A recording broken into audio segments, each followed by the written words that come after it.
Hello, everyone. My name is Angie, and welcome to Mountain Flower Ministry, where we keep our faith strong and our hearts open to the love of Yah. I hope you are doing well today. The reflection question is, what is your biggest fear surrounding using your spiritual gifts? What is a thing that is holding you back? Now, the goal of prayer journaling this with God is to find the root issues so that you can work on those. It's also to just bring it to the light so that it's no longer in the dark and no longer going to keep you in bondage. Another thing through prayer journaling is to acknowledge that this fear is not from God. This fear is from the devil himself, because that fear could directly correlate to your purpose. Let's say that you are meant to evangelize, but your fear is public speaking. Do you see how that's going to hinder you in your purpose? Let's say that you didn't even know you had these fears until you stepped out on faith. And I'm proud of you for stepping out on faith, because it's not always easy, you know? That faith, like you being afraid to take more steps toward your purpose based on faith, that is the devil hindering you to elevate your faith and to get closer to God and to face your fears with God, because he wants to stop you. He wants you to doubt yourself. He wants you to feel like you're not qualified. And that's how he's a sneaky devil, right?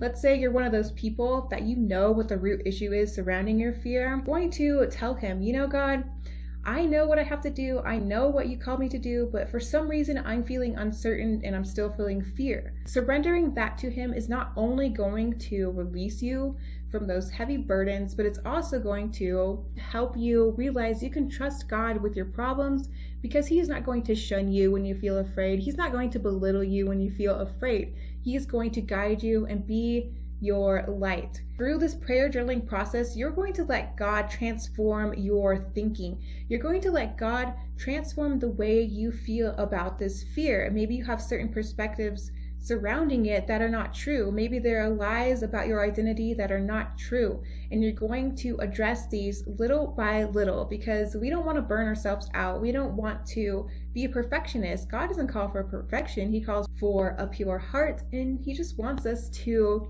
take those steps no matter how we feel, because they are going to lead us to something greater than we can imagine even. And if you're here, you're already taking the first steps to acknowledging and addressing that fear and overcoming it. The first step is to acknowledge that you have the fear. And the second step is to let God in to that fear. And the third step is to take action to overcome it in a biblical way, in a healthy way, in a realistic way. And if you're waiting on God for solutions on how you're going to get over this, be patient with him, because he's patient with you. But also, sometimes our prayers aren't answered in one journaling session. Sometimes we have to do some fasting, some prayer to break bondages off of us. Sometimes we have to ask for help from other people to mentor us, to guide us, to counsel us. And there's nothing wrong with getting Christian counseling. The only person stopping you from using your spiritual gifts, truly stopping you, is yourself. The devil can throw lies at you all day, but it's up to you to put your defenses up, to put your armor of God on and face it head on.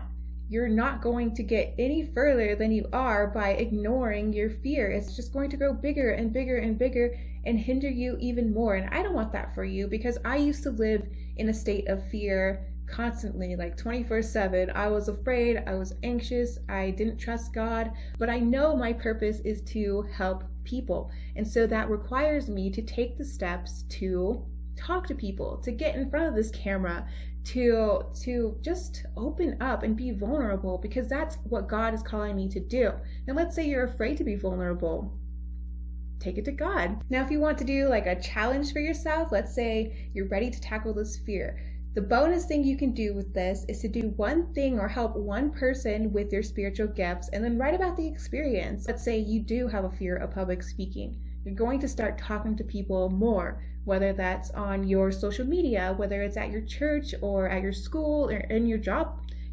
You're going to just start speaking. Maybe let your opinion be known. Maybe your fear is that you're not qualified. What you're going to do is you're going to make a list of all the things that qualify you according to God. I hope this video was helpful. I hope that through this prayer journaling session, you can come closer to knowing that you are capable. You are capable because God has called you, God has qualified you, and God is waiting on you. You are a child of God, and so you have everything you need to succeed, and God wants to see you thrive. With that being said, I will see you in the next video for our next prayer journaling prompt.